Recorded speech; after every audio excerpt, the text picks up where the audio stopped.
This is a Frank podcast.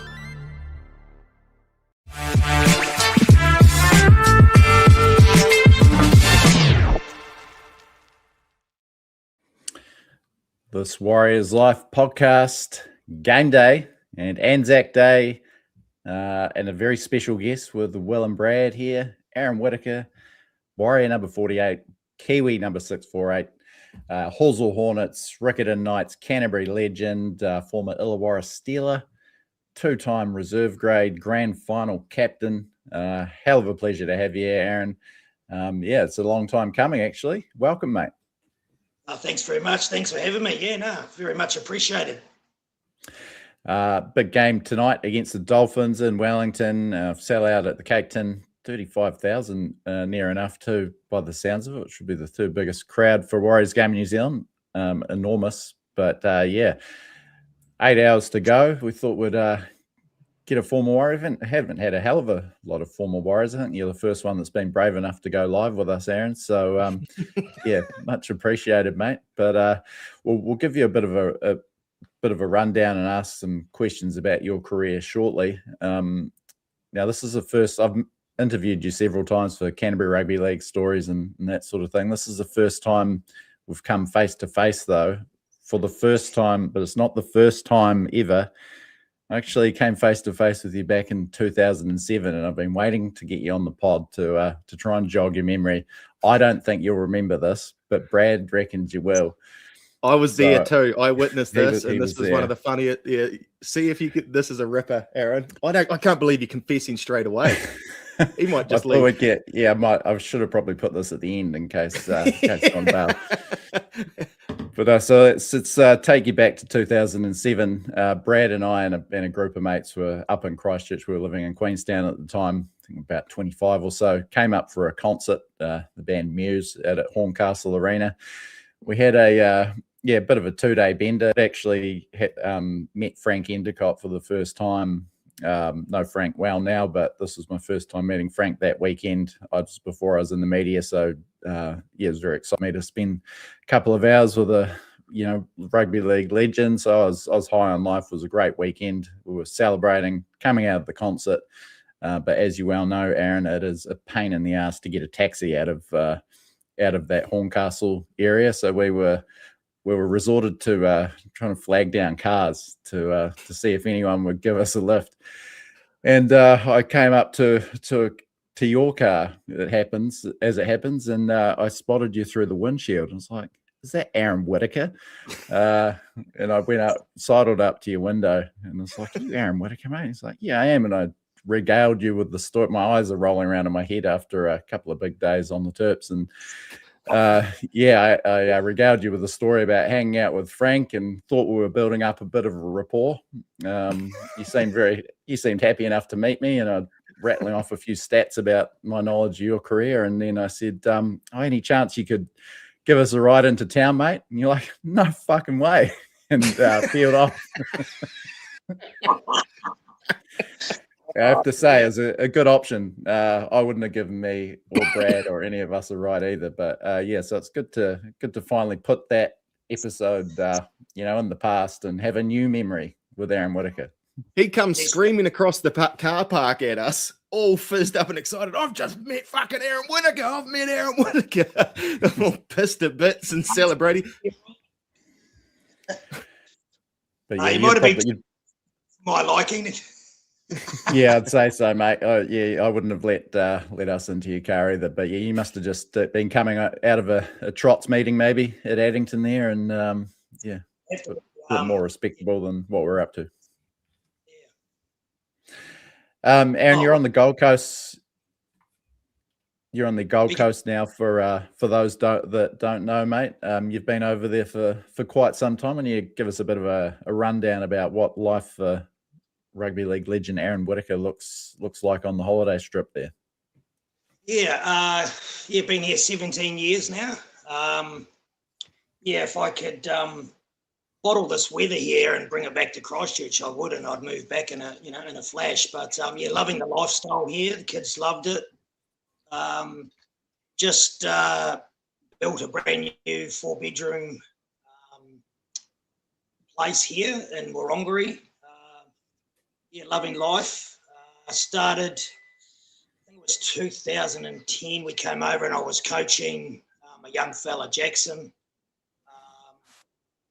And then a couple of other young kids from Christchurch come over. Callum Krillman and Bradley Paulson came over, and was coaching them. And then went right up to 19s,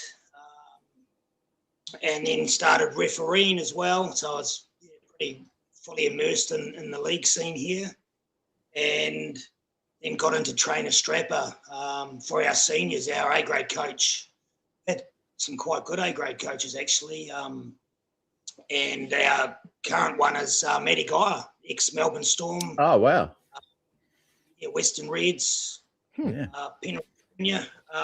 So he's our A-grade coach at the moment. So, and we've also got Cam Smith at the club. He's coaching our 17. This young fella, Jasper's playing, and they won last week 24-0, and they won the grand final, I think, in Division 2 last year. So, obviously, the GOAT is still doing well, and obviously, as you can see on the TV, doing his commentary as well. So I'm not too sure how he fits it all in, but so that's pretty much life here on the Gold Coast. So And you're involved with the Inspire Logan program that the Warriors have kicked off there? Reached out to Donza, Brad Donald, former Gillaroos coach, and also one of the first Warriors women's coaches. He is the league manager for Warriors Logan Inspire. Mark Tukey, he's been great. He and Rachel, his wife. Toops is there. You always get Kevin Campion and Grant Young. A few of the old boys come down and help out. And obviously we did the watch party last week against the Titans game, and we also did one against the Roosters game. So at the moment we're saying we're unbeaten in Logan, which is good. Really enjoying it. Nice to have a few old Warriors boys in that sort of Gold Coast Brisbane community, and help you feel connected to the club and just to New Zealand and rugby league in general still. Oh, yeah, absolutely. It's a bit of a coup, really, when you think about it. We're on the back door of the Broncos and the Titans, and here's the Warriors sort of sneaking in there and Logan. A little bit of a coup, but we'll take it with both hands. And the community's got right behind us. We've had good crowds at both watch parties, and do a few school clinics. And we also, I think on Tuesday, myself and John Bentley are off to East Springwood footy club there. We're doing a session there for them, and a couple of the other guys did out at Green Bank and places like that. So, we're getting around and getting good feedback because the Broncos should be going out to a lot of these clubs, and they're not. So, we're sneaking in the back door and, doing the Warriors family and fans proud. Yeah, So, nice. so Is it Aussies coming through you managed to snag a few Aussies through those doors as well? A lot of expats, I imagine, but managed to turn in a couple of these Aussie bludgers? I think there's a couple that live in the Logan area, and I've scouted a few out Desert Way as well. But like the demographic in Logan, I think it's like 62% Kiwi. Oh, no shit. Wow. So it's ours anyway. Yeah. Yeah. So it's great. It's it's just another string to our bow, and that just gives a lot of other kids that wouldn't normally have an opportunity to be a part of the academy. It's very, very professional, and they get well looked after. So if I was a sort of a young Kiwi over here in Australia, it would certainly be something that I'd be looking at, that's for sure. Gee, the Wars have got a good business model going, don't they? Absolutely. Yeah, it's impressive what they've done in such a short time. Sorry, Will, cut in again. You probably got another question there. No, I was just, before we dig into a few little parts of Aaron's career, I thought would get a bit of a... You're going to go into mine. Yeah, well... Ranunga Seagulls. Yeah, righto. So I started at the Seagulls. Barney O'Connell was my first coach. Sorry, Will, mate. How's... obviously, it's going pretty well. Second on the table, 5-2. And coming off a couple of good wins. As a former Warrior and a big Warriors fan, Aaron, how are you looking at their trajectory, this season and beyond? Oh, I'm bloody excited, mate. I'm just glad they started off with a hiss and a roar against the Roosters, because we were over in Vegas to watch their first game against Canberra last year, and I was pretty devastated. How did that feel? How much did the repairs on the hotel room cost after that one as well? You got to add that into the loss of flights. You've actually, God, that must have been a hard pill to swallow, being over there and watching that served up. Oh, yeah, no, it was. No, I kept pretty calm and cool, and there was no damages to the hotel room, thank God. But it was a little bit gut wrenching going all that way, and maybe they got a little bit of stage fright. But just happy that they got the win first round this time up and started with a hiss and a roar. So 5-2 so far.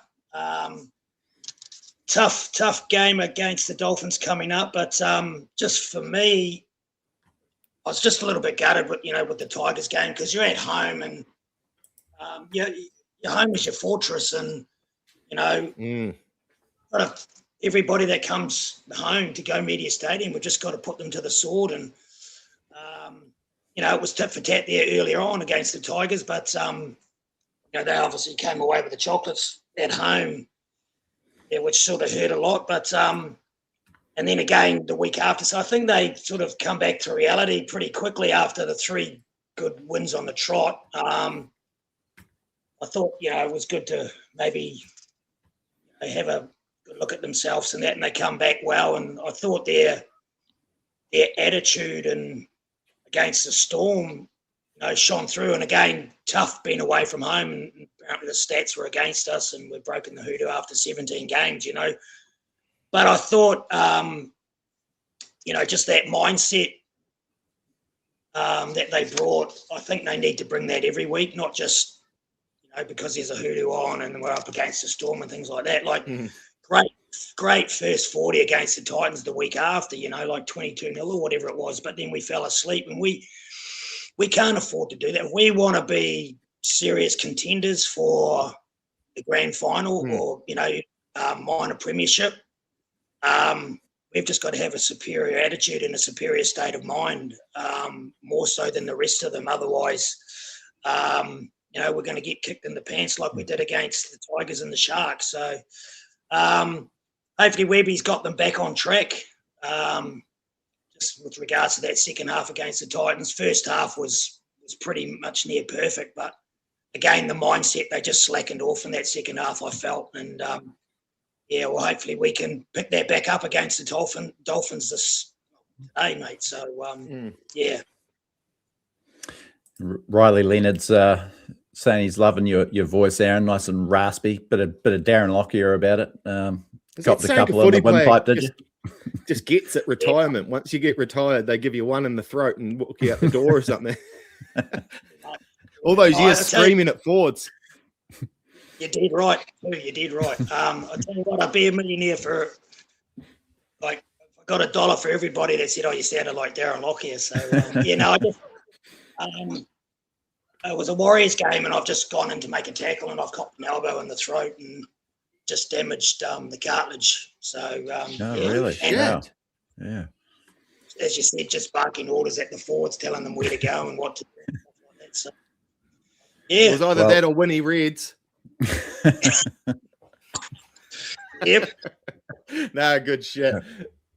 Speaking of your illustrious career, we might dig into a little bit of that, and I've got a little photo here just to kick it off, because your journey did start at Horsell Hornets, and obviously your dad, the late Merv, we only lost him a couple of years ago, patriarch of the Hornets. Jeff, a club legend as well, played in those grand finals in the 80s against Hornby.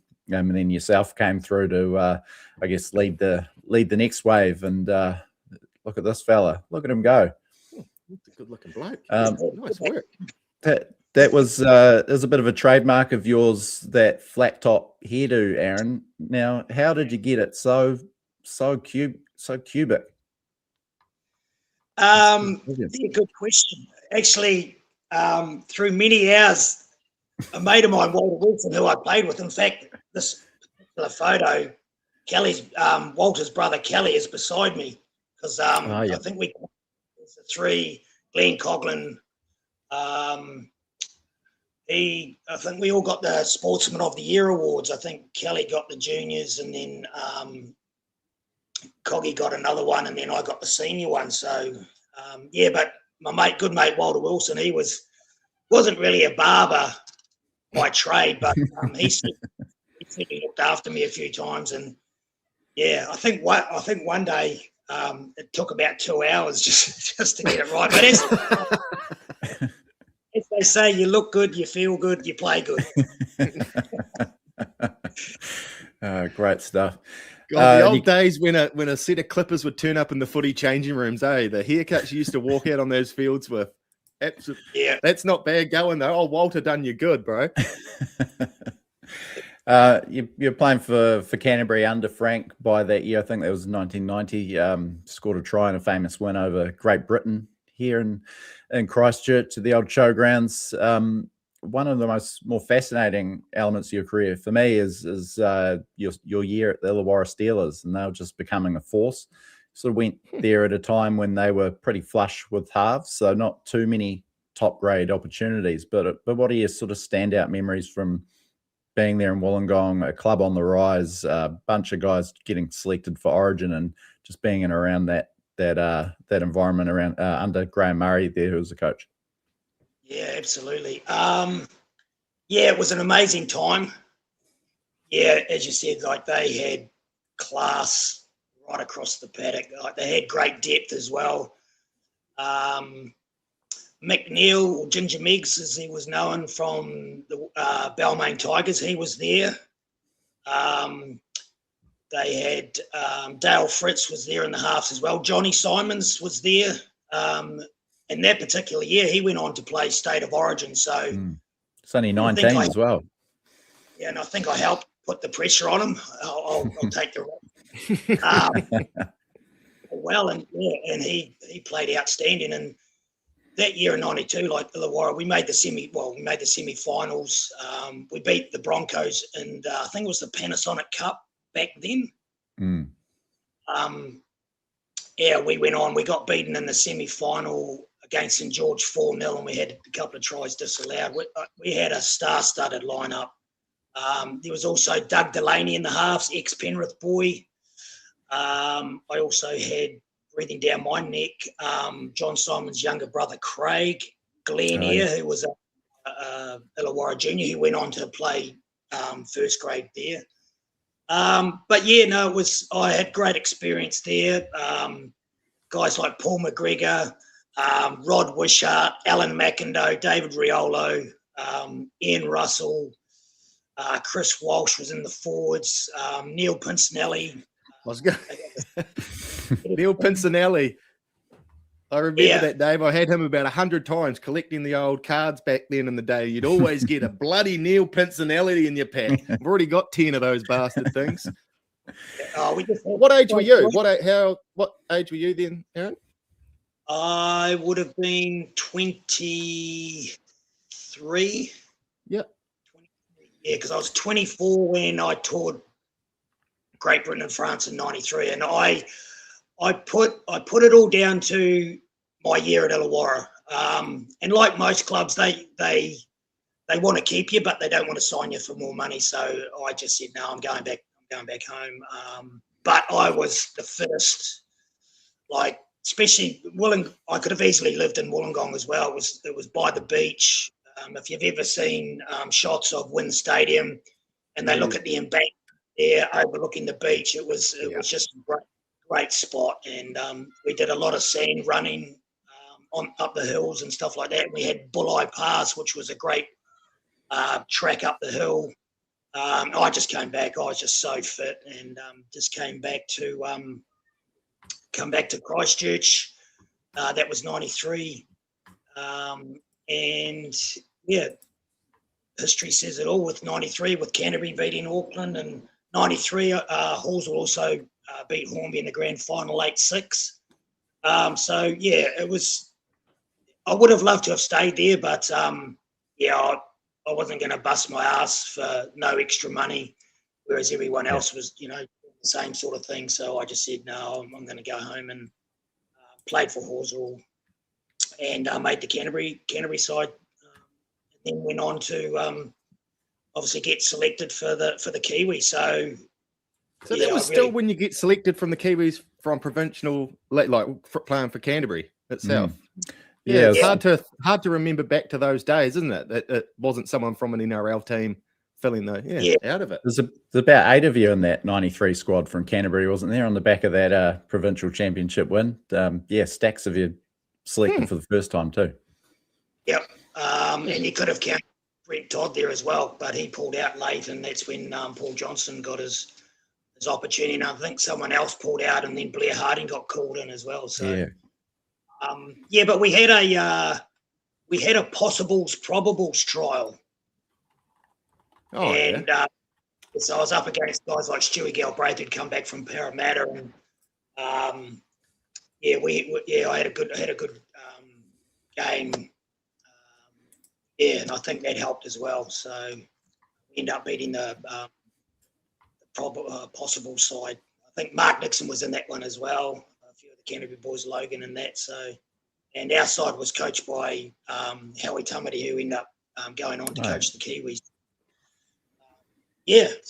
But I really put down that 1992 year. I've actually got a photo somewhere here of that side. So I'm too scared to put any holes in the wall. So yes. But fair enough. 92 was an outstanding year. I learned a lot, and I just came back super fit. And I think my time at Illawarra, and I'm still gutted to this day that it's not Illawarra Steelers. It's St George Illawarra. That would have been nice to get them back into the comp on their own as well. So, but South Island Steelers, maybe, Aaron. Like they've done with the Bears, take the Steelers to the South Island. 100%. Yeah, I actually said South Island Tunifars or something like that. Get that Maori bit of culture in there. But I like the Steelers. That would be pretty good. But definitely a team out of South Island would be great. And I know Frank's trying to work hard and do that in the background as well. But she's pretty political. Our NRL. I've got my fingers crossed for them anyway, because if they did, I'd probably come back home. Hopefully I could get a job in there somewhere. Oh, yeah. Fantastic. Khan Whittaker is saying thanks to Aaron for hooking up with family seats last year's Magic Round. It's nice of you, mate. Good stuff. Yeah, well, it was interesting because Daniel Floyd, who's the Warriors liaison manager there, football manager, because I've had quite a few phone calls this year asking if they're going to do the same, but I think because it's a sellout, I'm not going to be able to do it. But he just had a whole heap of tickets, and I just pretty much went around the grandstand and all the Warriors fans so that they could sit in the Warriors stand. And I caught up with a couple of guys that I knew from Hornby. Andrew Brown was another one from Linwood. Caught up with him, and I was just giving them out to go to the Warriors area. Warriors fan based area, so just to help the crowd and make it look bigger. But I don't think they need to do that because she's a sellout. Huge occasion. Probably best we didn't run into you there. It might have been another repeat of 2007, I think. Hey, Brad. We start to unravel after a couple of days real quick. Yeah, we start losing our marble. So Magic Round definitely. Are you going this year? You going to go down the road, or where is it? North, south for you? Up north. I'm very fortunate. So whenever the Warriors play either at Suncorp for Magic Round or against the Broncos or Redcliffe or the Titans, I helped Laurie Hale out and Daniel Floyd, and I just and I love it too, because it's like helping my brothers out. So when they come off the bus, the changing room's all set up for them. The jerseys are hanging, their shorts and socks are there. They've even got a towel and some soap for the shower. Put the posters up, so it's like they're still at home. So they literally come off the bus and everything's there ready and waiting for them, like the Gatorade and the water and the snakes and that, the lollies, to just give them a bit of a sugar hit. So I've been doing that for the last pretty much 17 years since I came over, like right back when Stephen Finney was coaching them, and Matthew Elliott. So every time she's coming, well, Laurie's sort of been there that long as well, and so is Daniel Floyd. So very lucky, and very. That'd be a cool little gig to do on those home games. Go down there and set up the post, still feeling a major part of game day. It would be, that would be rad. I'd love to be pouring the snakes into a bowl. It's great. It's very, very lucky, very thankful. To still be a part of the Warriors, and help my brothers. Whatever I can do to make to make everything go good, and they win, then I'm happy. Yeah, nice. Just getting back to a couple of highlights from your career, Aaron, you seem to play Great Britain on almost a yearly basis. You scored a try and a very narrow loss for the Steelers against them in 92 down in Wollongong. Then, as you said, on the 93 tour to Great Britain, famously part of a mass of changes for the third test at Headingley. Dropped Gary Freeman, who played about 40-odd tests in a row. Dwayne Mann dropped as well. Vice-captain Denwar Johnson making his debut. Stephen Kearney, a 21-year-old test skipper, amongst a host of other changes. You and Tony Kemp up against Gary Schofield and Sean Edwards. Tough day out, 29-10. The Lions got up to complete the clean sweep, but must have been a hell of an occasion for you to, you'd obviously worn the jersey in a few tour games before that, but run out, become a test player. Yeah, I've got goosebumps just thinking about it, mate. The hairs on my arms standing up. Yeah, no, it was emotional here. It was a dream come true, mate. Worked pretty hard for it, and my mum and dad sacrificed a lot. And in some ways, it was a thank you for them, all their hard work and all the trainings that mum would take me to. But it was unbelievable. Great for Horsell as a club, being a junior there, and it was a great day. God, it went so quick. And even to this day, because Gary Freeman's living on the Gold Coast as well, and he's just at the back of Mudgee Bar, and we go to a lot of FIGS events, which is the former international greats, and he always gives it to me saying he was going to be the most consecutive captain and all that. And I said, mate, don't blame me, blame Howie. Myself and Denwar to become Warrior number 648 and 649. It was, at the end of the day, Howie had nothing to lose. And I think the difference between the second and third test was only 2 points, so I don't feel too bad. With regards to the scoreline, so to say that there was only 2 points, difference when Gary and Dwayne were playing, I can live with that. Went out. I think I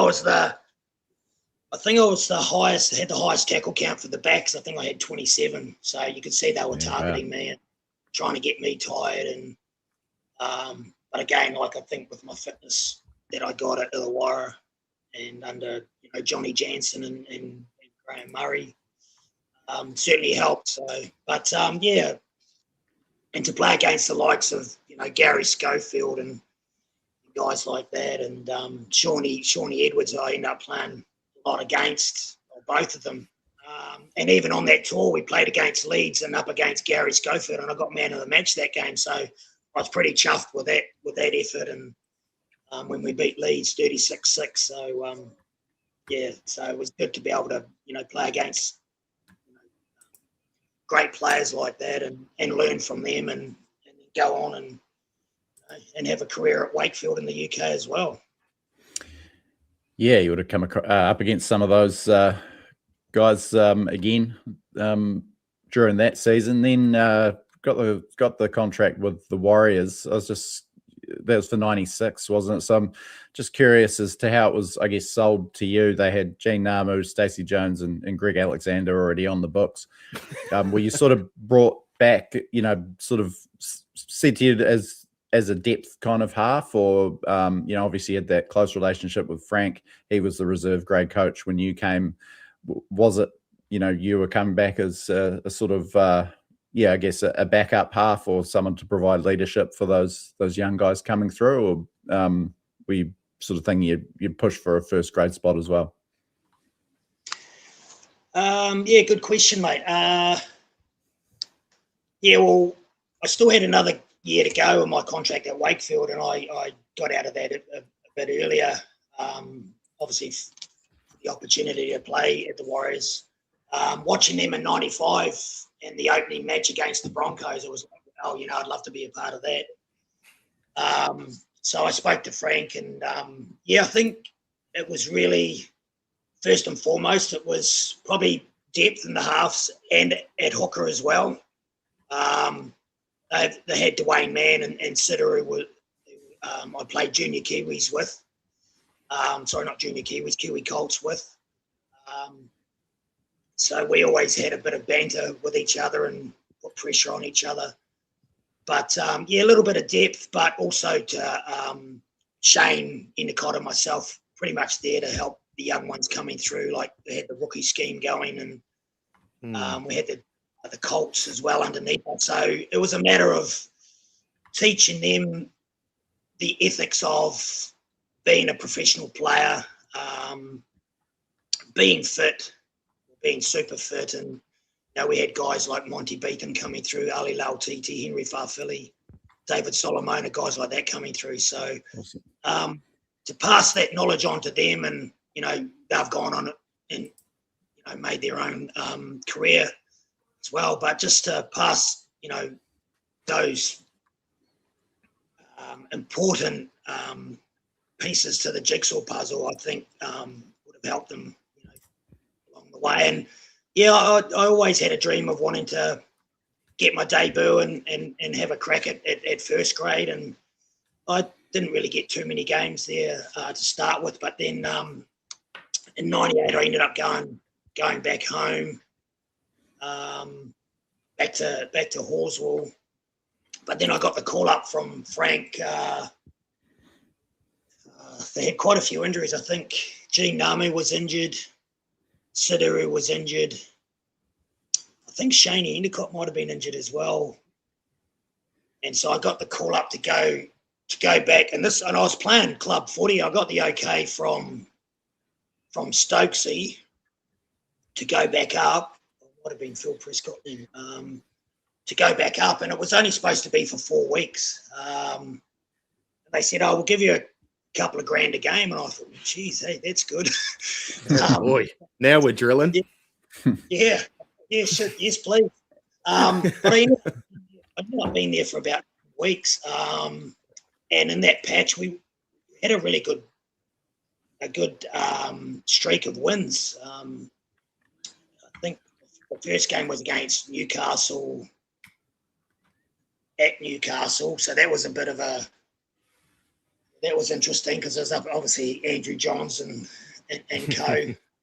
It was a good stepping stone for me just to get that first actual, full hit out as match play, so to speak. And then we went on and we beat Penrith, we beat Canberra, we beat Canterbury for the first time at Belmore. Memory serves me correctly. I think we beat them either 20-6 or 20-8, and I had a try assist to put Stacey Jones away. And we lost Jerry Serisu very early to the. I think he got sent off. Yeah, he got sent off. And then we lost Reggie I think we lost Reggie for 10, so we're down to 11 men. But we beat them 20. I think that would probably be one of the best wins I've been a part of. And tell you what, I was pretty busted after that game. I think I come off at the highest tackle count of 45. Yeah, I was busted. We beat them with 11 men there at one stage. Obviously 12 for pretty much most of the game, with Jerry being sent off, and he's not a dirty player, at all. So that would have probably been one of the best wins that I've been a part of in first grade. And I was actually sort of hoping that I might have actually got a contract and stay on for a little bit longer, but time had to come to an end. I was pretty devastated that it was all over, and pretty shattered and crying in the change room after the last game, because I think the last game was the Penrith game where we won and I scored a try. Either the Penrith game or the Canberra game. But I scored a try and I got a field goal in one of the other games as well. So, but yeah, no, we're going pretty good. So I thought I might have got re-signed. That was my hope, but the intentions were always there just to be originally for 4 weeks, and I stayed for 9. So pretty blessed to be able to get a few games there and hope that I might have got signed, but it wasn't to be. But you had a great time, and very privileged to be able to say that I'm Warrior number 48, and no one can take that away from me. That would have been a hard pill to swallow at the time, but you can see now you spitting through these stories and thinking back, and he got sent off, it's there for the rest of your life. They are pretty rad stories, and I can tell how much you love it. You can see your eyes almost glaze over when you start talking about the lads back then, and you remember the points and how many tackles. It's awesome, Aaron. Yeah, good effort, bro. It's cool. Now, that wasn't the end of your career, though. So still played plenty of club footy after that, and one of my favourite bits of trivia is your the linchpin of Riccarton Knights 2 premierships in 2002, 2004. The first of those, 32 points in a grand final, including 5 tries. That's Jesus, pass the ball, man. That's insane. Yeah, no, that's obviously a great way to. That was against Linwood. I think they're both against Linwood too, weren't they? Those grand finals. But hell of a record. I don't see anyone knocking you out of the record books down here in Canterbury anytime soon, mate. And a wonderful career. Obviously, a long professional career too, but a grassroots legend and still very highly regarded here. Celebrated in Canterbury. We've got Mike Harrison, good friend of the show's, chimed in with a live question, asking what you think about Papanui being back in the top grade and your memories of playing against them back in the day. You might have had a grand final or two against the Tigers. No, it's bloody great for the game, and I was just rapt for them to be able to get back into the premier status and come away with a win against Eastern first up, which was great because they had a trial against Eastern and it didn't go too well. But again, that mindset thing is an amazing tool, and Ray obviously had them up for the game, and obviously a lot of the old boys there like Eddie Kerrigan and Mike Kerrigan and Norm Geddes and Co and Grant Bond and all them. So, it's great for our game in Canterbury. It would be nice to see a few other teams back in, like the Sydenhams and the Addingtons and the Marist. Just great to play, those guys. And, Papanui, we always had a good tussle against them. They've had some great players over the time. And remember guys like Shane Everest and Terry Hermanson, was playing for way back then, and even good mate Blair Harding, rest in peace. God, go through like Sean Norton, Craig Foyt, Barry Goldsmith, Jason Heppy, and his younger son Hayes Heppy's doing amazing with the bare knuckle boxing as well. And the game. Wasn't there a am I right in thinking there's a boxing club underneath, or they share their thing with a boxing club? The Papanui club rooms there? They used to share that. I'm not too sure. I haven't been there to see it, but I know they've like through social media, they've done up their changing rooms and it looks immaculate. Yeah, they've just done a great job there. But they did share it with they've got their footy club upstairs, and then the Papineau Club was a different building. Oh, that was the building by the car park, wasn't it? That's right. Because they've got a bit of a soft spot in my heart too, old Papineau, because as I'm from Renanga on the west coast, Aaron, and Renanga Seagulls, that was each year we used to go either over there or they'd come over. That was our sort of exchange team. So we'd play Papineau every year. And them and I can't remember the other team now offhand, but they're always a tough game. We always got tipped up. Geez, it was scary. Can't remember the other team we played. They were not as Parkland Shirley was the other one. And they weren't as we always we used to be able to beat them, but it was always a tough game against the Papineau boys. They were big lads. Well, we used to do something similar at Horsell with Cobden Cohenor. Let's go over there, and actually, you'd know a good friend of mine, Jonesy. He's over here as well at the moment, and I think he was from suburbs. And we love the West Coast, and I'm just gutted that. It's great that Greymouth Greyhounds are back in the comp, but just had some great tussles with the West Coast. Some good stories against the coast as well. If I could just tell you a bit of a story. So we played. This was for Canterbury versus the West Coast, and we were going over there. This was when Brendan Tudor was playing for us, and the West Coast had a great side. I think they had Glenn Gibb and the Forsyth brothers and Smacker Stanton. And Boyd Kilkelly still there? Yeah, Boyd Kilkelly. Playboy. Yeah. I think we printed it out by Alan McEnroe. Anyway, so we're playing this particular game, and Frank was our coach, and he's talking to Brendan Tudor, and he said, mate, I want you to harass Glenn Gibb, because Gibby was a great player back in the day, and he was former Kiwi. Kiwi as well. Renanga Seagulls. So Frank said, harass him, make sure you get the better of him and that. Well, we'd gone out, and Frank hadn't even got to his seat, and next minute Frank had got his Martin orders, and he's been fucking either 10. and Frank's obviously gone down and says, do you not know what harass means, mate? And he said, yeah, annihilate. That was a cool story. So Frank hadn't even got to the coaching seat and Toots and Sin, but oh, jeez. They were the days with the West Coast. I loved my time with the West Coast, and we've had some great West Coasters over. Carl Stewart, Chris Neem, whose son Griffin's doing great things at the Cowboys. Mason Fisher. We've the Campbell twins have been over. Yeah, is one of them still playing up in Brisbane or Queensland area? Is it Brad Campbell? Wasn't he quite a good half? Yeah. No, this was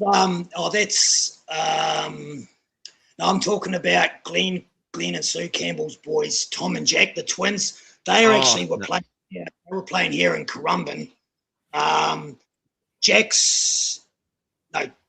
Tom. I think Tom's still playing at Currumbin, but Jack's had to go, or vice versa. I get mixed up because they're bloody identical. And one's gone back to Nelson, but I think he's playing for one of them is playing for the Greymouth Greyhounds, but he comes from Nelson to train and to play. Oh, good effort. So that's great. Yeah, it's not in the shape it once was, the old West Coast, but for one thing I can report, because I still follow clubs just on the old Facebook and that, each year there's another junior team being added to the comp.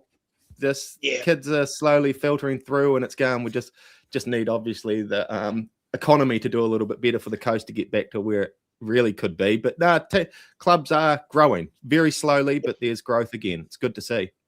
I think Horsell, my side Horsell had Greymouth Greyhounds in the first round and come our way with a close one. I think it was 38-20 or something like that. That was at Horsell. So they've obviously got to go across the and play them on their home turf at probably Wigan Park, which was, great park to play on, as you would know as well. Yeah, it is. Yeah, boggy mess, but especially down number 2, you could be knee deep in water one end. Yeah. 10-all that was at halftime against the Hornets last week. So, pretty handy side. The Greyhounds made the finals last year. Kurt Dixon and his team doing great stuff. And the boys out there doing really awesome work in the community with the schoolboys over on the West Coast too. So shout out to the Greyhounds and reviving the game a bit on the coast. It's awesome to see. While we've got you here, Aaron, now I'm going to put you on the spot, mate. The big talking point amongst the Warriors fan base is obviously our halves puzzle. Chanel Harris-DeVita and Tanner Boyd looking great at the moment. Luke Metcalf, kind of our marquee guy, but in and out with injury on that big contract. Our other two who are starting off contract at the end of the year. How do you see it working out? Who's your sort of preferred pairing going forward? Who can take us the furthest in 2026? And who should we be sort of pinning our hopes on beyond this year?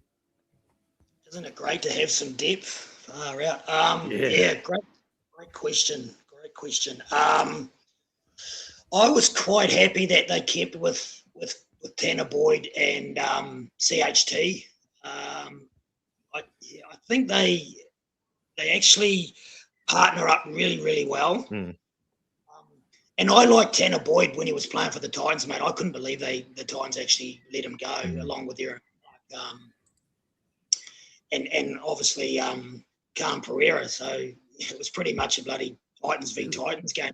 So pretty gutted to see, future past players now playing against them and doing really, really well. But it is the case. Usually the Warriors in that position. Yeah, definitely. But so you've got Tamari Martin coming off contract. He's in there. You got Lukey Hansen as well.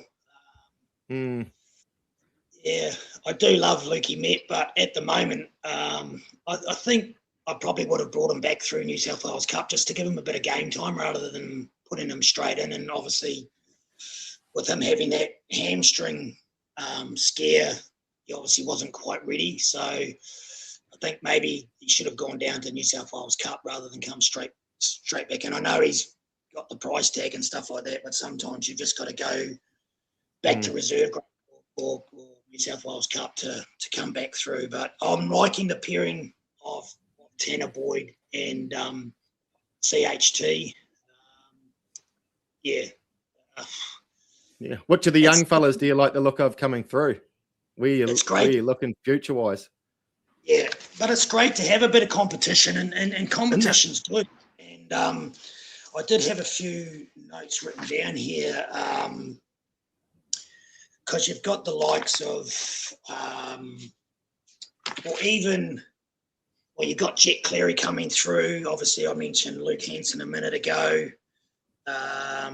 You've even got PJ Marsh's younger son, like Braylon, coming through as well. He looks like a gun, but probably more so at the hooking role. Jack Thompson, Jai Lane hasn't been been on a bit of an injury cloud. Hasn't really been had an opportunity there. But mate, there's some young up and coming talent coming through.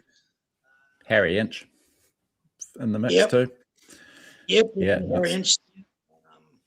So you've got all of those guys coming through, which is, as I say, it's just great to see the depth there. And you've got young Tafua on the extended bench for today's game. Pompey on the extended bench. Obviously CHT. There was a rumour on CHT that he might be out with his foot injury, but he's back obviously for his 100th game, which is great to see. And that's why I think Lukey Hansen's on the bench as well, just to cover any of those. Chance Nuka-Klokstad obviously out with his neck injury. Tuapiki coming in. So again, great depth. Really excited. Really excited. Just a bit of a live update. The New South Wales Cup boys are 18-10 behind against the Bears. I think this one's in Hamilton, just late in the first half there. So Adam Pompey is starting or is playing for the Warriors there. It looks like Makai Tafua is at hooker as well for them. And so he's obviously not with the with the squad in Wellington, which is an interesting one. And but Luke Hanson not in that side. Jack Thompson was Geronimo Doyle's actually at 5'8". Jack Thompson back at fullback and Jet Cleary at halfback. So interesting to see the 19-man squad that they roll out tonight. But on to tonight's game, and the Dolphins has been a great rivalry, especially recently. Last 4 games over the last 2 seasons, all decided by 4 points or less. They can beat anyone on their day. They almost knocked over Penrith last week, and then they can be awful. Conceded 50 to Manly at home in Kieran Foran's first game as interim coach. So that they're a bit flighty, but rocks and diamonds, the Dolphins. But I think, as we saw against the Tigers, if you're just a few percent shy of where you should be, any team can pull your pants down the NRL. Absolutely, and that's that attitude and mindset that I was talking about before. To come back and nearly beat Penrith. Same with the Doggies.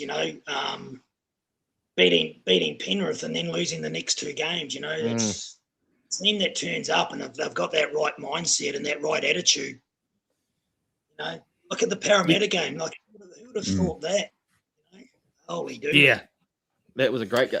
You can tell pretty much within the first 10 minutes what team you've got for the afternoon, can't you? Just visibly, you can see something. I get a feeling Mitchie Barnett's going to have I don't know. I reckon he's going to stack another great one on top of what he done last week. I don't know. Yeah, he's my bench. So yeah. The rugby league guru has someone notified me that he has heard a whisper of some mass changes to the Dolphins lineup late. Nothing confirmed yet, but he is suggesting that Jake Averillo is going to go to 5'8" with Cody Nikodima out. Brad Schneider to hooker, Max Plath to lock. Trey Fuller coming in at centre. So Trey Fuller at centre. Yeah, interesting. Well, I guess he'd come in surely he'd come back to fullback and the Hammer would go to the centre. That would make a bit more sense. But yeah, plenty of strike power there, and certainly a number of guys that can bust a game open for them. But yeah, just think if we can dominate through the middle in the pack like we did against the Titans for an hour last week, then that should be enough to hopefully put them to bed and cut down those strike weapons opportunity, save for that tough matchup for Big Ali out there against Herbie Farnworth. Yeah, send a Brendan Tudor out there to delete Farnworth pretty early in the game and annihilate Farnworth. So robotic. That's out of it. That's a cool line. Good game. What do you? Yeah, there's some great matchups. This is a bit of a scary game for me, but I'm hoping that with the heat of Darwin last week, and then hopefully the coolness or the cold of Wellington this week, and the flying, I definitely feel that. Obviously, when you're flying at altitude, it definitely does something to the body. So I'm hoping that might affect the Dolphins a little bit with the heat, with the cold of Wellington, and the flight, and we blow them away. But there's some great matchups. Like both sides are stacked.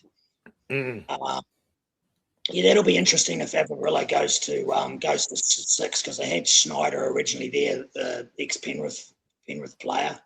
But you've got Cobbo, Farnworth, Great Britain player. I thought Ali had a brilliant game the other week. It's going to be a good contest against those two. Obviously, RTS, maybe Hammer in the centres. I think Hammer, I like him at fullback because he can roam. Mate, I think, to be honest, it's going to be a real close game, and it could come down to Boyd and Asako in the goal kicking department, and both of them are kicking really well. I don't know if you realise that Jermaine Asako is an old Eastern Aranui boy. Was originally named, change of name to Asako, or Stowers Asako maybe. Love his kicking style as a former goal kicker myself. Same with Tanner Boyd. Love his kicking style as well, but for me, Asako just hits that ball just so. It's got a beautiful bend on it, doesn't he? It just looks just so easy, So yeah, good matchups. Gilbert against Fisher Harris, Egan. That's going to be another interesting one. I think you might have mentioned maybe Snyder goes into hooker and Plath goes to 13, because I actually played against Max Plath's dad, John Plath, when he was playing for the Broncos. One of the great utilities. Yeah. So, great matchups right across the park. Hopefully with Sam Healy coming off the bench will bring impact. Same with Barnett. And then you've got Vaiamunga. Jacob Laban's going really, really well. Yeah, with that 16-man bench, it's just going to be interesting. Just obviously, Webby will just see how things go, and if there's a few injuries, whether or not to put Nakora or Ricky Hansen on. If CHT, if his foot's not, 100%. But again, it's his 100th game, so let's hopefully we have a win for Bell on his 100th game. Yeah, absolutely. And great matchup. It's going to be a great game. CHT, the 32nd Warrior to play 100 games in first grade. Great little milestone, and loving his work in 2026. The way he came into the side, obviously the team was at a low ebb in the post Sean Johnson era. He played right throughout the COVID era and took the year off and has forced his way back into the side after returning. And 100 games, great milestone. He's played more starting games in the halves for the Warriors than anyone else that's not Stacey or Sean Johnson. So, it has proved a difficult assignment to cement yourself in the Warriors halves over the years. And he's, hopefully for me, I'd love to see him become a 200-plus game player for our club, just heart and soul.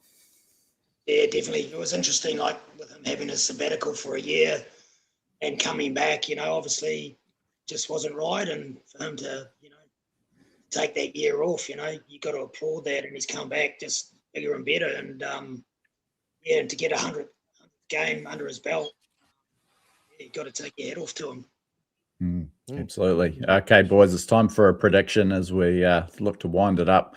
What's your scoreline?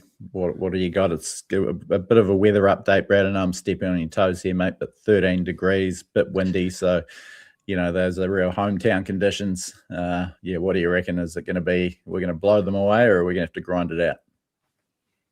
Well, I think it's going to be similar to last week. I like Gold Coast and the Dolphins are very similar teams across the park, I reckon. Quick as shit. A couple of guys that can put 20 points on single-handedly by themselves. I'm going to go 32-16 Warriors. Very good. I reckon we'll get a garbage time try, so it'll be 24-16 or something, and then get the last one, 79th minute. So what are you going now? I think with the six again rule, if you have a look at some of the games, even the one last night, high scoring games. Topsy-turvy, isn't it? Yeah. So I don't want it to be a high scoring game. I want us to win and win well. But I just think these two games, these two teams, and the matchups is going to be great. I'm going to go. Buzzing. I'm going to go, as I've mentioned, the goal kicking side of things. I'm going to go 22-20 to the Warriors. Ooh. 22. Oh, that's shit. Wasn't really prepared for a nervy evening. 10 o'clock at night over here dealing with that sort of score, Aaron. I'm not going to get to bed till 2 to witnessing that. We're going to have another bender. 22-20. What are you doing, Will? I reckon I've got 30-18 as my pick the score prediction. I think nice. Might just kick away late after a few nervous moments. But it's going to be an absolute ripper. What have we got? 7 hours to go. Maybe a couple of hours. How do you view this, Aaron? What will you be doing are you at home? Game day set up. Yeah. Got a few friends around for a barbie, and we'll have the game. Yeah. Got a nice 95-inch, so. Jesus. You got a TV as well, mate?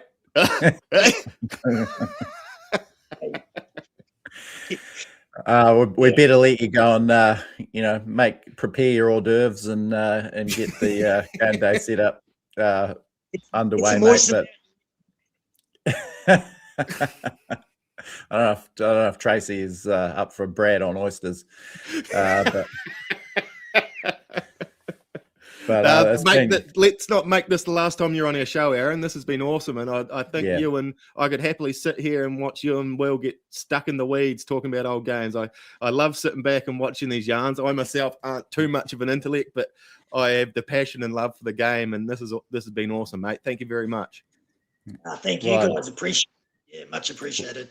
Well, Thanks speaking of that, you're welcome back anytime, Aaron. And if you want to make it a regular segment, I've already come up with a few pun names for the new budding show. Your first option is witty remarks. We've also got wit or without you, or my personal favorite, keep your wits about you. So you can take those to your mates at the barbecue today, run it past them what the best option is for your upcoming segment on this Warriors life ongoing. But no, we'd love to have you back again, mate. You're obviously a hero to a lot of people in Canterbury and such a legend of the game, particularly here, but obviously, hold a nice little niche in Warriors and Kiwis history as well, mate. Great to see you still involved in the game on the Gold Coast and with the club too. And we'll look forward to seeing you at the Placemakers Legends lunch in September. If not before, we'll try and sidle up for a beer when you're back for the Christchurch game as well, which would be good. Come shake a hand. Yeah, cheers. Appreciate it, guys. Thank you. Good awesome, fellas. Everyone else out there, thanks for joining in, watching live or in the lead up to the game. And listening later, because plenty of great yarns from Aaron to while away your long weekend. But thanks again, Aaron. Everyone else out there, enjoy the game. Until next time, look after yourselves and each other.